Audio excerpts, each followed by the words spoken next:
Hello दोस्तों, मैं हूं वैभव शर्मा और नर्चर क्लासेस के थ्रू आज हम अपना इंडियन पॉलिटी जो भारतीय राज्य व्यवस्था है उसका सेकंड लेक्चर देखने जा रहे हैं, जिसमें हम 5 क्वेश्चन को डिस्कस करेंगे जो हमारे लिए वेरियस एग्जाम हमारे जो भी हैं उनके लिए काफ़ी बेनिफिशियल रहेगा। जो प्रारंभिक परीक्षाएं होती हैं उनके लिए काफ़ी ज़्यादा हेल्पफुल रहेगा।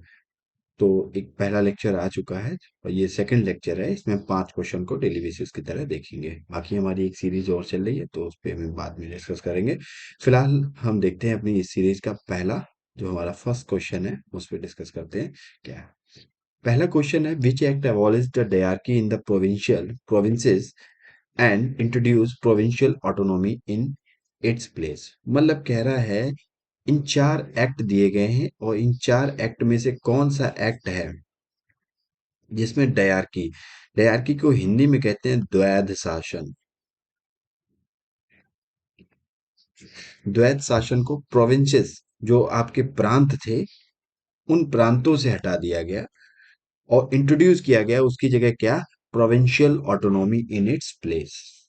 ठीक है, तो क्वेश्चन समझ गए होंगे। तो पहला आपका है इंडियन काउंसिल एक्ट 1909, भारत परिषद अधिनियम 1909।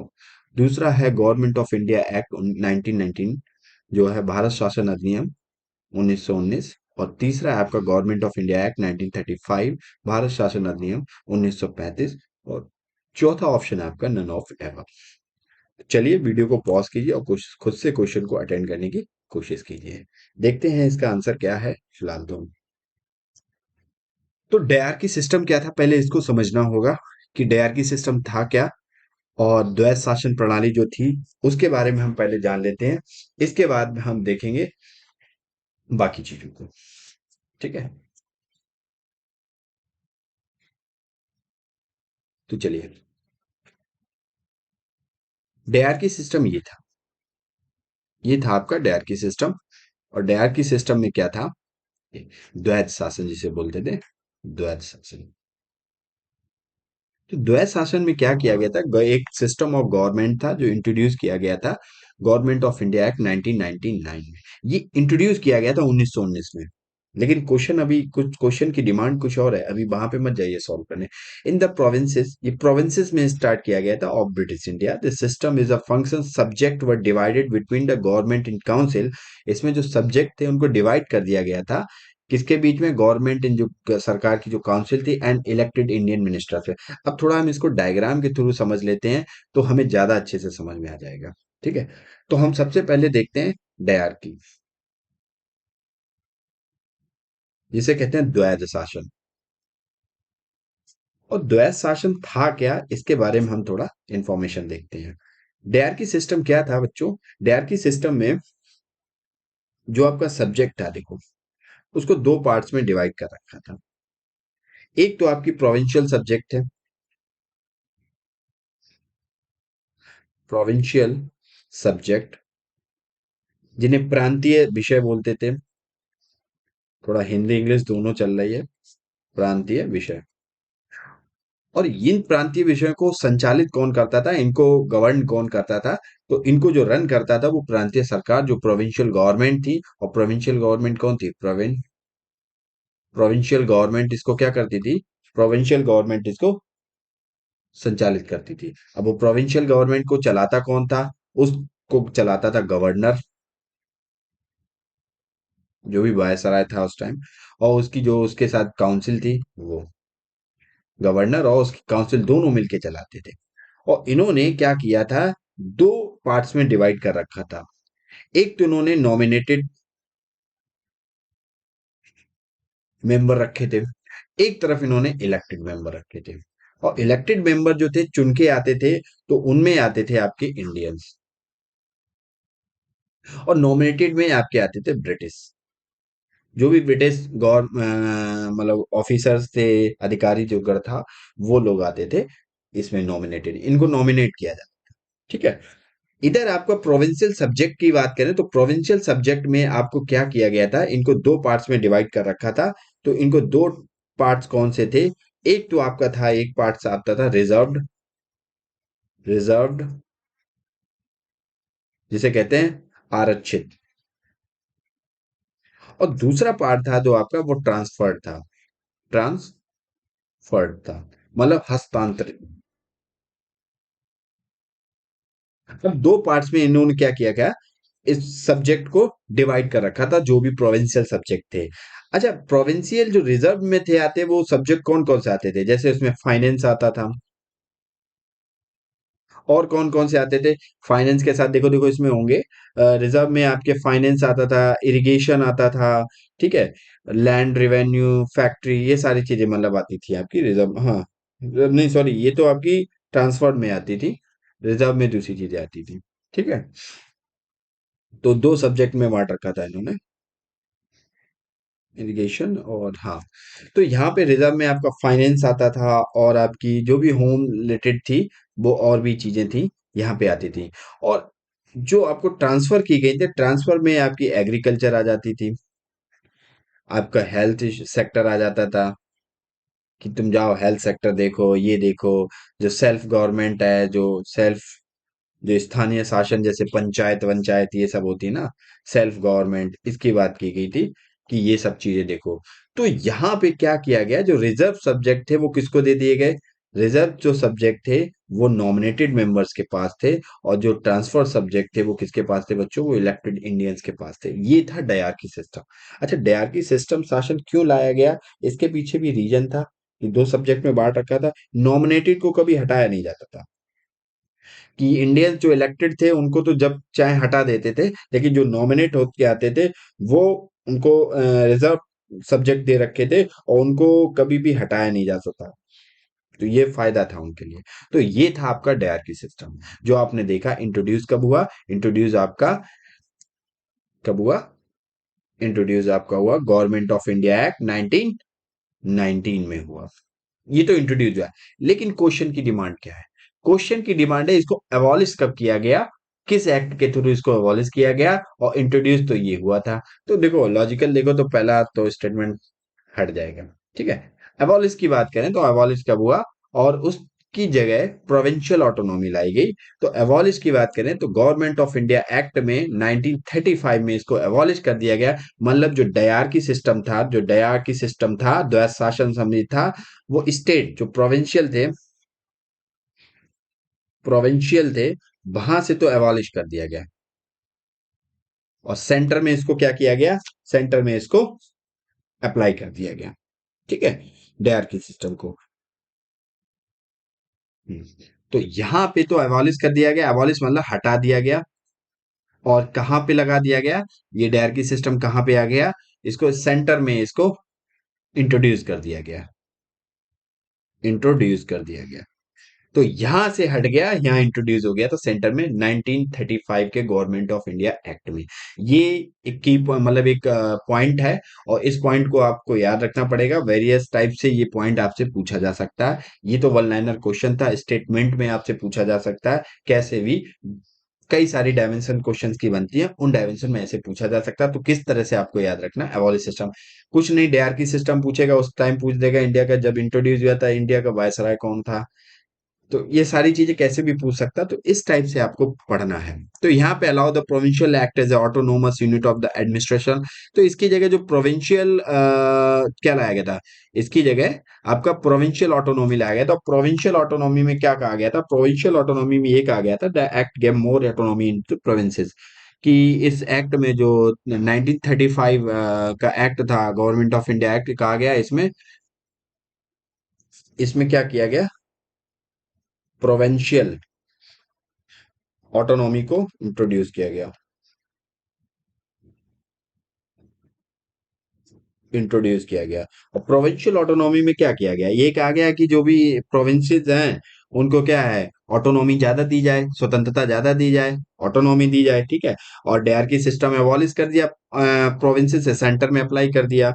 और इसके बाद क्या था, यहाँ पे जो गवर्नर था उसको हेड ऑफ एग्जीक्यूटिव बना दिया, काउंसिल का जो हेड बना दिया गया 1935 के एक्ट में ही। तो ये सारे प्रोविंशियल ऑटोनॉमी में ये सारी रिकमेंडेशन थी जो भी थी इसमें। British authorities code still suspend provincial government, उसके पास पूरी अथॉरिटी थी, जब भी वो प्रोविंशियल गवर्नमेंट को चाहे अबॉलिश कर सकता था, क्या कर सस्पेंड कर सकता था, निलंबित कर सकता था, उसके पास पूरी पावर। ठीक है, तो आप समझ गए होंगे क्या था डायरकी सिस्टम देख लिया हमने। और क्या डायरकी सिस्टम में था, और ये डायरकी सिस्टम सबसे पहले जब किया गया तो कौन कौन से स्टेट में इंट्रोड्यूस हुआ। तो पहला असम, बंगाल, बिहार, उड़ीसा, सेंट्रल प्रोविंसेस, और आपका आ जाएगा United Provinces, Bombay, Madras, Punjab. The provincial governments are were given more power under the system of dyarchy. यहाँ पे प्रोविंशियल सिस्टम जो गवर्नमेंट थी बहुत ज्यादा पावरफुल हो गई थी, क्योंकि उसको ऑटोनॉमी टाइप की मिल गई थी। Governor was to be the executive head in the provinces, क्योंकि उस प्रोविंसेस का जो एग्जीक्यूटिव हेड था वो कौन बन गया था, उस काउंसिल का हेड कौन बना, गवर्नर बन गया था। तो उम्मीद करता हूँ ये चीज समझ में आई होगी आपको। बाकी हम थोड़ा एक्ट के बारे में जान लेते हैं। बाकी हमारे एक्ट क्या है। तो बाकी हमारा एक्ट जो पहला एक्ट है, अब थोड़ा और हम देख लेते हैं एक्स्ट्रा इन्फॉर्मेशन जो भी है। Indian council act 1909। तो 1909 भारत परिषद अधिनियम 1909, इसे और एक नाम से जाना जाता है, वो है मिंटो मार्ले सुधार। Minto Morley reform. Minto, Minto कौन थे उस टाइम, मिंटो उस टाइम भारत के वायसराय थे। कौन थे बेटा, वायसराय थे। और मॉर्ले कौन थे, मॉर्ले इंडियन सेक्रेटरी थे। इंडिया सेक्रेट सेक्रेटरी थे। थोड़ा प्रोनाउंशिएट करना मुश्किल पड़ रहा है इसको। ठीक है, भारत सचिव थे उस टाइम। उस टाइम ये इंट्रोड्यूस किया गया था। इस टाइम बहुत सारे रिफॉर्म मार्ले मिंटो आया था, तो इस टाइम काफी सारे रिफॉर्म हुए थे। ये हुआ था कि जो सेंट्रल लेजिस्लेचर थी उसका एक्सटेंड कर दिया गया उसमें।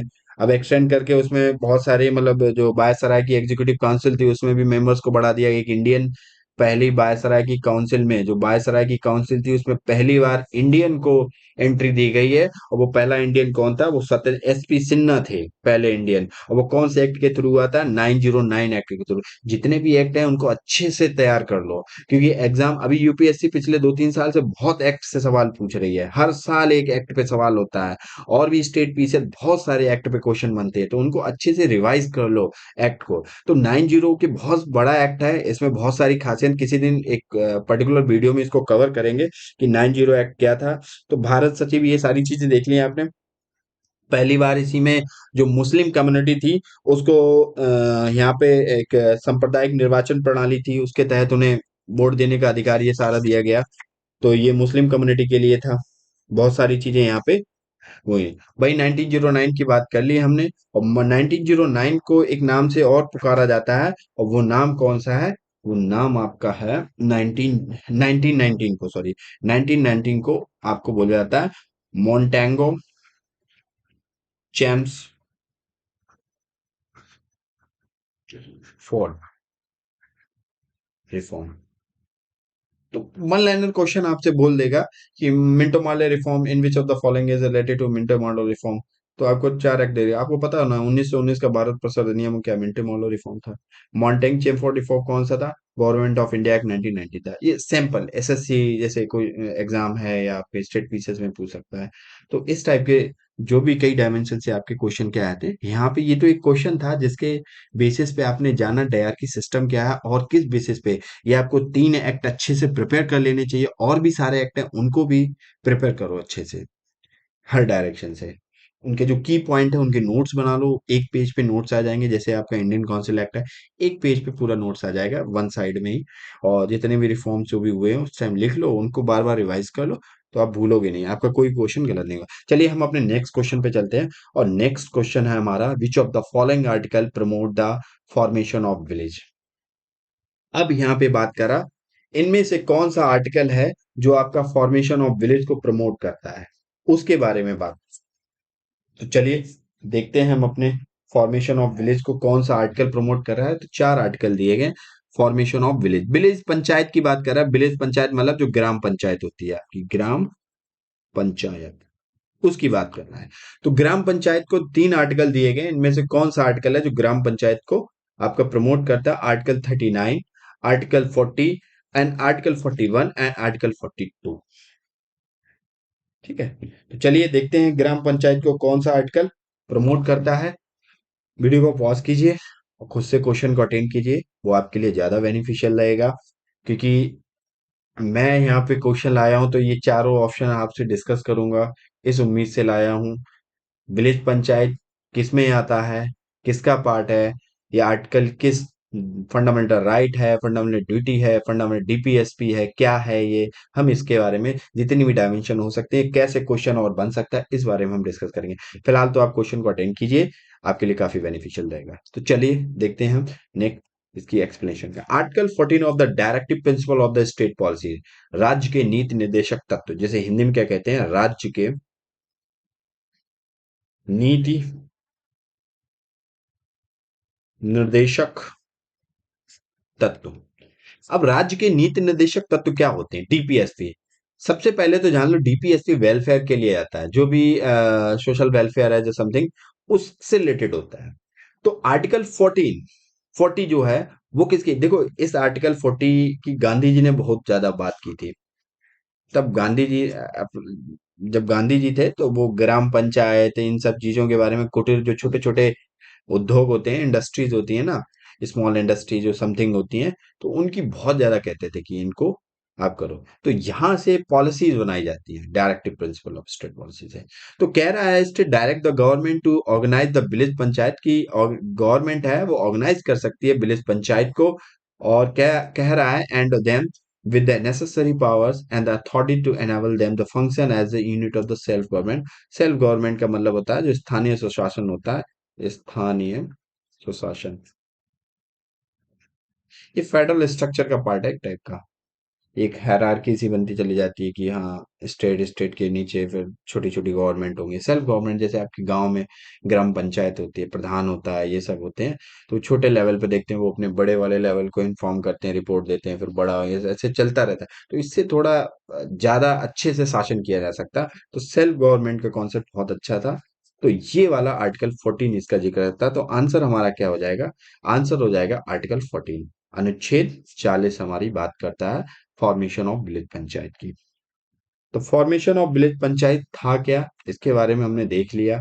अब हम बात करते हैं DPSP, directive principle of state policy, जिसे कहते हैं डीपीएसपी शॉर्ट में, और हिंदी में कहते हैं राज्य के नीति निर्देशक तत्व। राज्य के नीति निर्देशक तत्व जो हैं वो हमारे ओरिजिनली नहीं थे, हमने अडॉप्ट किए थे कहीं से। और हमने किस कॉन्स्टिट्यूशन से अडॉप्ट किए थे? वो हमने स्पेनिश कॉन्स्टिट्यूशन से अडॉप्ट किए थे। तो यहाँ पे वन लाइनर क्वेश्चन आ सकता है कि डीपीएसपी, हमने देखो हमारे कॉन्स्टिट्यूशन दुनिया का सबसे बड़ा लिखित रिटिन कॉन्स्टिट्यूशन है। अब दुनिया का सबसे बड़ा रिटिन कॉन्स्टिट्यूशन होने के हमारे कॉन्स्टिट्यूशन में खुद से तो मतलब बनाए हैं कॉन्स्टिट्यूशन, उन्होंने बाकी जो देश, बाकी जो विदेशों के कॉन्स्टिट्यूशन है उनसे बहुत सारी चीजें ली हैं। लेकिन सबसे ज्यादा हमारे कॉन्स्टिट्यूशन में गवर्नमेंट ऑफ इंडिया एक्ट 1935 से प्रावधान ज्यादा लिए गए हैं चीजें। ठीक है। तो स्पेनिश गवर्नमेंट से लिया, कॉन्स्टिट्यूशन से लिया गया, लेकिन स्पेनिश कॉन्स्टिट्यूशन ने भी कहीं से डीपीएसपी का कॉन्सेप्ट लिया था। वो कहां से लिया था? वो बेटा लिया था आयरिश कॉन्स्टिट्यूशन से। ठीक है। तो डीपीएसपी क्या है? पार्ट 4 में कितने पार्ट है हमारे कॉन्स्टिट्यूशन में? तो 22 पार्ट है, जिसमें हम बात कर चुके हैं अभी अच्छे से। जैसे अमेंडमेंट आर्टिकल 20 की बात, पार्ट 20 की बात करता है। इलेक्शन पार्ट कितने की बात करता है? पार्ट 15 की बात करता है आपके। ठीक है। तो ऐसे पार्ट्स में डिवाइड कर रहे हैं जिससे इजीली हम उनको अपने कॉन्स्टिट्यूशन को समझ सकें। तो आर्टिकल 36 से लेके 51 तक आपके पाए जाते हैं पार्ट 4 में। तो उन्हें कहते हैं DPSP, directive principle of state policy. अब स्टेट पॉलिसी यहीं से देखो, कोई भी स्टेट है, सेंटर जो भी है, अपनी पॉलिसी बना सकता है इस डीपीएसपी के कॉन्सेप्ट से लेके। बहुत सारे यहाँ से उठाए गए हैं। जैसे आपने आर्टिकल 21A में 86 कॉन्स्टिट्यूशन अमेंडमेंट एक्ट के तहत क्या जोड़ा? आपने जोड़ा था उसको एजुकेशन 6 to 14 ईयर, ये हमने कहा डीपीएसपी से आर्टिकल 45 से ही उठाया है। ये हमने फंडामेंटल ड्यूटी में भी ऐड किया है इसको। तो ये सारे का, जैसे पंचायत का कॉन्सेप्ट उठाया हमने यहाँ से, बहुत सारे हमने कॉन्सेप्ट यहाँ से उठाए हैं। ठीक है। Directive principle of state policy की बात हो गई है, कहाँ से लिया गया ये भी देख लिया, कहाँ के लेके कहाँ तक आर्टिकल है आपका यहाँ से है, किस पार्ट में है। ये आपके लिए बेसिक इन्फॉर्मेशन है, इसको और से आप कवर कर लेना अच्छे से। बाकी हम directive principle of state policies classify on the basis of that ideological source that objective, these are directive based on. तो देखो हमने अपनी सुविधा अनुसार क्या किया, इनको 3 पार्ट्स में। कॉन्स्टिट्यूशन ने इसे 3 पार्ट्स में डिवाइड नहीं, कॉन्स्टिट्यूशन में कहीं भी मेंशन नहीं है, not mention in constitution, not mention in constitution. मतलब संविधान में कहीं भी इस बात का जिक्र नहीं दिया गया है कि डीपीएसपी को 3 पार्ट्स में डिवाइड कर रखा है। ये बस जो बुक्स हैं, स्टैंडर्ड बुक्स हैं, उन्होंने इसको डिवाइड कर रखा है। तो इस पे क्वेश्चन बन जाता है कि कॉन्स्टिट्यूशन ने डीपीएसपी को 3 पार्ट्स में डिवाइड कर रखा है। तो कॉन्स्टिट्यूशन एक स्टेटमेंट वाइज दे दे, तो कॉन्स्टिट्यूशन ने कहीं भी इसको डिवाइड नहीं किया है। ये बस जो स्टैंडर्ड बुक्स हैं, जैसे मार्केट में लक्ष्मीकांत है, बहुत सारी बुक्स हैं, उन लोगों ने डिवाइड कर रखा है। तो सोशल प्रिंसिपल, सामाजिक जो भी सिद्धांत हैं, गांधीयन प्रिंसिपल हैं, कुछ आर्टिकल गांधीयन प्रिंसिपल में आ जाते हैं, कुछ सोशल प्रिंसिपल सामाजिक उसमें आ जाते हैं, कुछ आपके लिबरल एंड इंटेलेक्चुअल प्रिंसिपल में आ जाते हैं। तो ये आपके थे सोर्स के। अब हम डीपीएसपी देख लिए, वो देख लिया, बाकी आर्टिकल के बारे में जिक्र कर लें। तो बाकी आर्टिकल के बारे में अगर हम देखें तो क्या, आर्टिकल 39 की बात करें। आर्टिकल 39 किसकी बात करता है? ये certain principle of the policy to be followed by the state.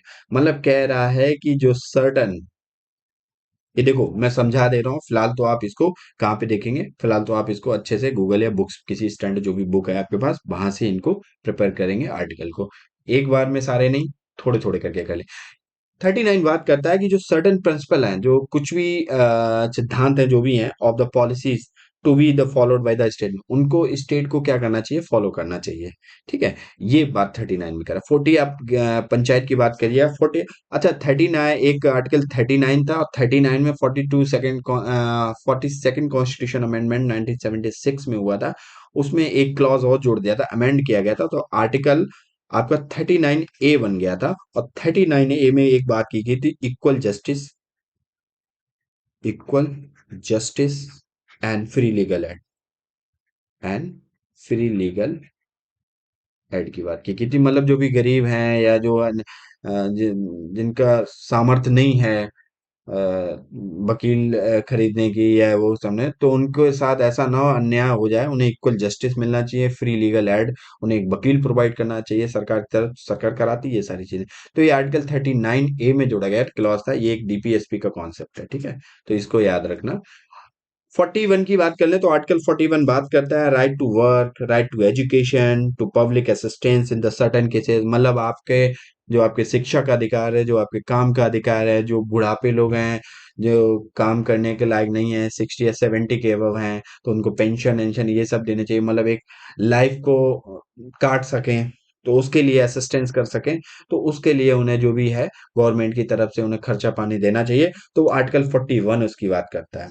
ठीक है, आर्टिकल 42 की बात करें, तो आर्टिकल 42 किसकी बात करता है? ये प्रोविंस, जो भी प्रोविंसेस हैं, for just human conditions end of work and maternity leaves. मतलब उसके लिए बताया, जो भी काम करते हैं, वर्कर्स हैं, उनके लिए क्या कंडीशंस होनी चाहिए। और मैटरनिटी लीव से मतलब ये है, जब कोई प्रेग्नेंट वुमेन है काम करे, तो उसको लीव देना चाहिए ऑफिस में। ये नहीं कि उस पर कंटिन्यू से प्रेशर डालना चाहिए, उसे कुछ 24 महीने की जो भी समथिंग लीव होती है, वो प्रोवाइड कर देनी चाहिए। ठीक है, तो ये आर्टिकल 42 हमारी बात करता है, ये डीपीएसपी है। अच्छा, डीपीएसपी का एक और है, डीपीएसपी नॉन जस्टिबल है। ये क्या है? डीपीएसपी, ये नॉन जस्टिबल है, ये नॉन जस्टिसेबल हैं, न्याय संगत नहीं है। इनका अगर वायलेशन होता है, आपको कोई, जैसे फ्री लीगल एड की बात की है, आपको वकील नहीं मिलता तो आप कोर्ट चले जाएंगे, ऐसा नहीं कर सकते हैं। आपको जैसे आप प्रेग्नेंट हैं, आपको वो नहीं मिलता है, तो आप इसका कह रहे हैं हमारे डीपीएसपी आर्टिकल 41 हमारा वायलेशन हो रहा है, तो आप नहीं जा सकते, मतलब कोर्ट नहीं जा सकते। इनके वायलेशन होने पर आप कोर्ट नहीं जा सकते। नॉन जस्टिस, जैसे फंडामेंटल राइट जस्टेबल है, डीपीएसपी नॉट नॉन जस्टेबल है आपकी। और ये सोशल वेलफेयर के लिए होती हैं। किसके लिए होती हैं? ये सोशल वेलफेयर के लिए काम करती हैं। तो आपने डीपीएसपी के बारे में बहुत कुछ जाना। किस टाइप से क्वेश्चन बन सकते हैं, स्टेटमेंट वाइज क्वेश्चन बन सकते हैं, और भी डायमेंशन से क्वेश्चन बन सकते हैं। तो डीपीएसपी को अच्छे से देखिए, कहाँ से लिया गया है, किस पार्ट में, किस आर्टिकल में। ये बेसिक से स्टार्ट कीजिए, जस्टिबल है, नॉन जस्टिबल क्या है, कितने पार्ट में डिवाइड है, कौन कौन से आर्टिकल हैं, इनके बारे में देखिए अच्छे से। एक पेज पे आप इसको नोट्स बना लीजिए, क्योंकि सेल्फ नोट्स सबसे ज्यादा अच्छे होते हैं आपके लिए। आप भरोसा कीजिए, पीडीएफ पीडीएफ पे कम बिलीव कीजिए, क्योंकि पीडीएफ रखी रह जाती है आपके डेस्कटॉप में, मोबाइल फोन में, जो भी है। आप ज्यादा भरोसा कीजिए अपने सेल्फ नोट्स बनाने, टाइम लगेगा, वो टाइम आपका आगे खराब नहीं होगा। ठीक है, तो सेल्फ नोट्स अपने बना के जरूर रखो। चलो नेक्स्ट क्वेश्चन देखते हैं। नेक्स्ट क्वेश्चन है, which among the following act incorporated 11th fundamental duty in the Indian constitution. देखो, हमारे कॉन्स्टिट्यूशन में ओरिजिनली जो फंडामेंटल ड्यूटी जिसे कहते हैं मौलिक कर्तव्य, मौलिक कर्तव्य, मौलिक कर्तव्य क्या थे? हमारे फंडामेंटल जो ड्यूटी थी ओरिजिनली हमारी कॉन्स्टिट्यूशन में फंडामेंटल ड्यूटी थी, वो 10 फंडामेंटल ड्यूटीज को ऐड किया गया था। लेकिन बाद में एक अमेंडमेंट एक्ट आया और उस अमेंडमेंट एक्ट के थ्रू क्या हुआ, 11 फंडामेंटल ड्यूटीज को ऐड किया गया। वो 11 फंडामेंटल ड्यूटी क्या थी? फंडामेंटल ड्यूटी मतलब जो भी हमारे मोरल, जो भी हमारे सिविक नागरिक कर्तव्य हैं या हमारे नैतिक कर्तव्य हैं, उनकी बात कर रही है।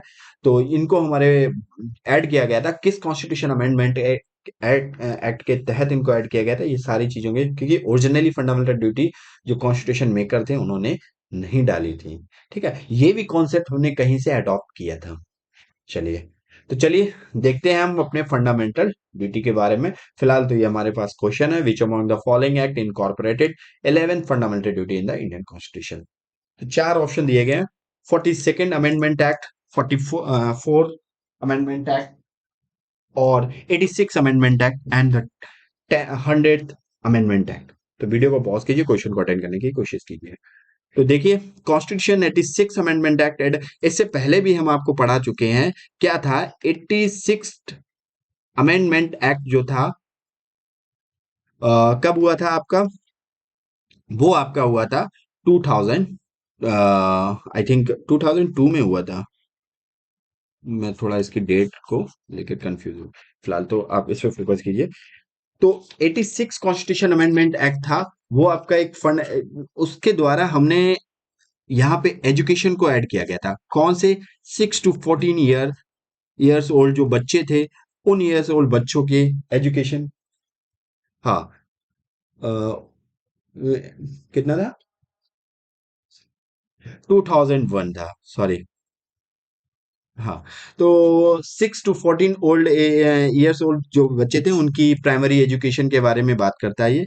प्राइमरी एजुकेशन के बारे में बात करता है कि पेरेंट्स को प्राइमरी एजुकेशन देना चाहिए। तो इस एक्ट के, जिस अमेंडमेंट एक्ट के थ्रू हमने इसको डीपीएसपी आर्टिकल 45, जो DPSP article 21A fundamental right और आर्टिकल 51 ए के तहत 11th जो नंबर की जो आपका फंडामेंटल ड्यूटी थी, उसमें हमने ऐड किया, तीनों में पाया जाता। अब यहां से एक क्वेश्चन फ्रेम हो सकता है कि जो चार ऑप्शन दे देगा और चार ऑप्शन में कह देगा कि कौन सा इनमें से ऑप्शन है, और भी ऑप्शन दे सकता है चॉइस में कि इनमें से कौन कौन से हैं जो आपके तीनों में पाए जाते हैं या दो में पाए जाते हैं। तो इस टाइप से आपको प्रिपेयर करना है इस चीज को। तो यहाँ पे एजुकेशन की बात की गई थी, तो यहाँ पे देखो बताया गया, पेरेंट्स गार्जियन जो भी है प्रोवाइड करेगा opportunity to education his child और what between the age of 6 to 14 year, 14 साल तक के बच्चों को प्राइमरी एजुकेशन की बात की गई थी यहाँ पे 86 कॉन्स्टिट्यूशन अमेंडमेंट एक्ट के थ्रू। तो यहाँ पे आपका क्या हो जाएगा?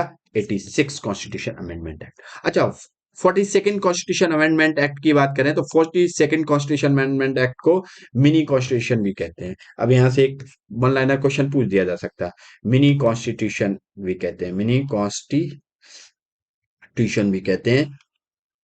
क्यों? क्योंकि इसमें बहुत सारे अमेंडमेंट किए गए थे। आपका इसमें पंचायत, म्युनिसिपैलिटीज, बहुत सारी चीजें ऐड की गई थी। जैसे आपका शेड्यूल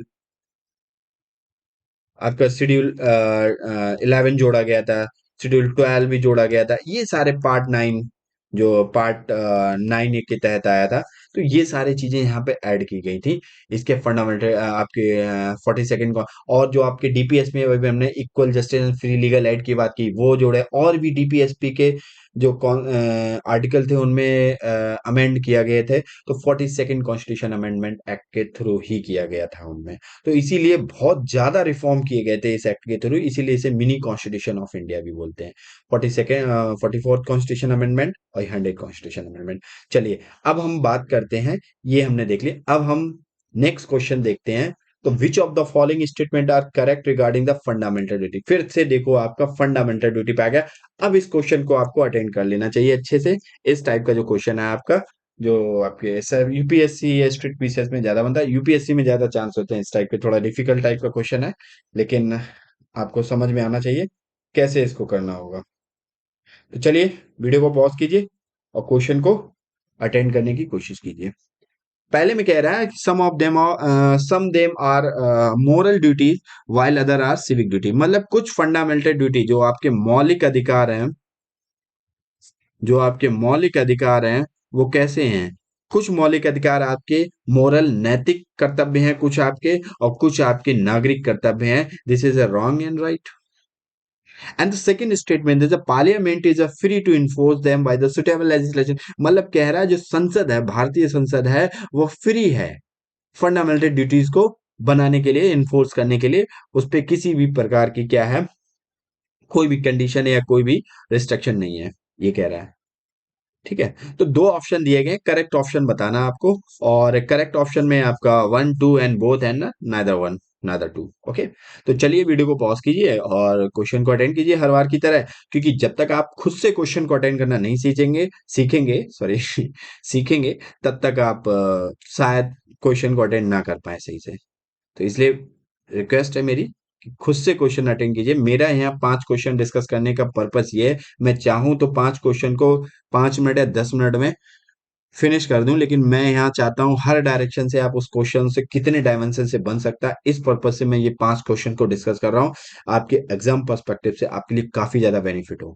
और इनके शॉर्ट नोट्स बनाते जा, जैसे फंडामेंटल ड्यूटी के इसमें 2 क्वेश्चन आ चुके हैं। फंडामेंटल ड्यूटी पे तुरंत का तुरंत वीडियो अगर लेक्चर फिनिश हो, तुरंत का तुरंत फंडामेंटल ड्यूटी खोलो और उस पे एक पेज A4 साइज की जो भी सीट है आपकी, उस पे आप पूरा नोट्स बना लो, क्योंकि वो आपके लिए ज्यादा बेनिफिशियल रहेगा। पीडीएफ या किसी बुक से पढ़ो, पीडीएफ से पढ़ लो, लेकिन आप नोट्स में जरूर उतारो, लिखा हुआ और आपके पास रहेगा तो वो ज्यादा आपको लॉन्ग, काफी लंबे समय तक आपको प्रिपेयर रहेगा। तो चलिए देखते हैं फंडामेंटल ड्यूटी के बारे में। Fundamental duties consist of some of the moral duties and some civic duties, there are the not legal sanction against their violation. देखो सीधी बात है, फंडामेंटल ड्यूटी के वायलेशन होने पर भी आप क्या है, किसी भी कोर्ट में नहीं जा सकते हो। अभी हम फंडामेंटल ड्यूटी की बात काफी कर चुके हैं, तो यहाँ पे देखा जाए तो दोनों ही ऑप्शन आपके क्या है, करेक्ट है। आंसर आपका सी बन गया। फिलहाल तो हम देखते हैं क्या है। Idea of the fundamental duty is inspired by constitution of Russia, ये भी हमने कहीं से लिया है, रशिया के कॉन्स्टिट्यूशन उस टाइम जब लिया था तो उसका नाम यूएसएसआर था।